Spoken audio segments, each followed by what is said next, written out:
Hey there, get ready with me as I go through my day as a remote worker. I am just kidding, I'm not gonna do that. But I want to talk to you about a particular day I had last week because it shows what passport privilege is all about and my first hand experience. So, yeah, let's dive in.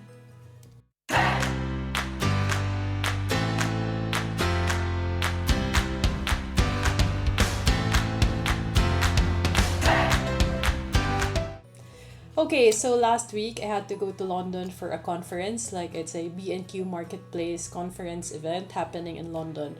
But I only needed, or I can only spend one day and I cannot stay a few days because I have to go to Madrid afterwards for another expo or another event. Anyway, before the event, of course, I have to book my flight. I only booked my flight a week before because it was approved, but everything was smooth and easy. Booking a flight was okay. It was a bit expensive because I guess it was near the date or the flight event. But the privilege there actually is I can book a flight to UK with just days notice. I didn't need a month or so because I have a Spanish passport. If I'm still using my Philippine passport, I would have or I would need a month minimum because I would need to go to Madrid to apply for the visa, and then wait for them to send it back to me to my Barcelona home address. So this is my fourth time going to London, and the first three times I had to do that process, go to Madrid, apply for the UK visa, and wait for them to send it back. So it's a bit of annoying and expensive because just the train rides and the application fee, it all adds up. But this time, because I have a Spanish passport, I didn't have to do all of that.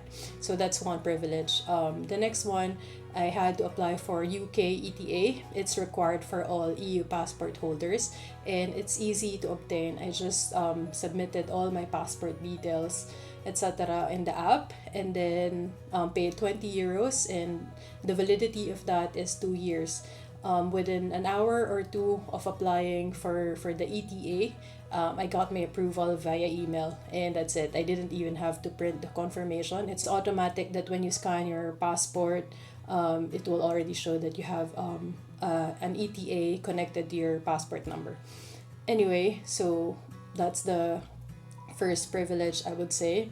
Not needing to spend money on visa, and having the luxury of only needing a few days to book a flight to the UK. So I don't need approval a month before or more. So that's the first privilege.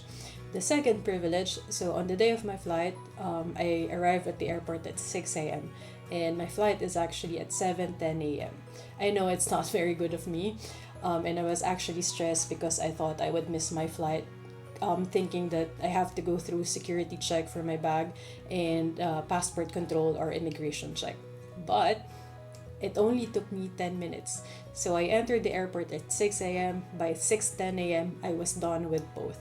So I was done with the security check and I was done with passport control or immigration. It was that fast. It was that smooth. I wish everything in life was that smooth and fast. So 6:10 a.m. and my flight is 7:10 a.m. So that meant I had an hour to spare. So I just sat there, bought coffee, and just waited until boarding time.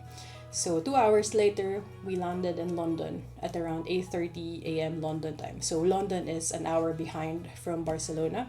I immediately had to walk towards the passport control gate or immigration because I have limited time. The conference starts at 10 a.m. and it was already 8:30.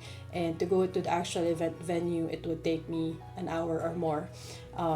Walking towards the passport control gate, I saw the screen above while walking. It's like it's currently taking 90 minutes to go through passport control check.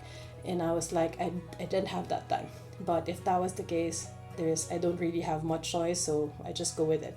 But when I approached the gate, there are actually two lines, one for the non-EU passport holder and another for the EU passport holders. So the 90-minute wait is actually for non-EU passport holders. And because I have a Spanish passport, I didn't have to go through that line.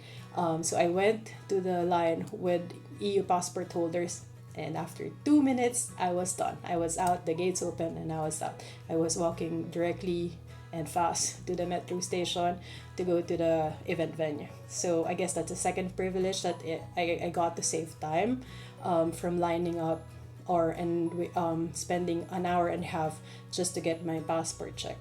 It felt really good, and I was like, it was my first time experience using the passport, the Spanish passport, and I was like, I never had this while I was traveling with my Philippine passport. So that felt really surreal, and that felt like it is indeed a privilege. So during that day, it was actually not an ideal day to go to London because there was a tube strike, which meant not all train lines are operating or functional, which meant delays and etc. And then it was raining. I had a jacket with me, but it was not waterproof, so I still got wet. But it's okay, it's fine. It's normal, I guess, for London weather. So I stayed there at the conference, listened to whoever was speaking, etc., etc.